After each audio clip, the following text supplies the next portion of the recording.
Some time ago, I was in London doing location research for a novel I was writing at the time. A novel that takes place in New York and London around 1762. Historical fiction, if you will. I tell you that only because one day I was walking down a narrow side street and I came across this wonderful little curio shop. And I had such a great time in there, I'd like to share just a small portion of that visit with you. And it goes like this. While visiting a curio shop, I happened to spy, way up on a shelf was this great big red die.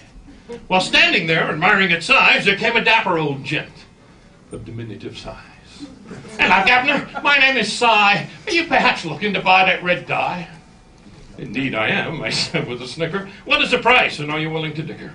Well, long story short, I bought the red die. Then I looked for a box, but none caught my eye. "Tell me," I said to the nice little guy, "do you have a box that will hold this red die?" "Oh, indeed I do, Governor. Yes, but where could it be?" "Oh, I remember. We keep it inside the die. Don't you see?" Well, I opened the die, and to my surprise, a black and white box was starting to rise. With the box out of the die, I put the box on the table. "All right, Governor, put that die in that box, if you think you're able." Well, I tried. And I tried. But it just wouldn't fit. I was starting to think old Cy is full of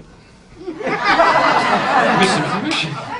When suddenly inside, the die just slid, and I topped it off by adding the lid. So off I went with purchase in hand, the happiest magi in the land, until at home I realized I had no instructions for this die I prized. So I called the store, and to my surprise, he said, "You'll find the instructions there inside." I looked, of course, but as you can see, the instructions are written in Chinese. I was concerned, didn't know what to do. I don't read Chinese writing. How about you? Well, some time passed before I could go back to the store. And then they told me old Cy didn't work there anymore. He died, they said. At least we hope so. See, we buried the little fella a couple of weeks ago. So now I'm in a quandary, all lost and forlorn, not knowing what to do now that old Cy is gone. Now I can't show you my brand new trick. And it's all because of that little Cy that died. Sorry, maybe next time.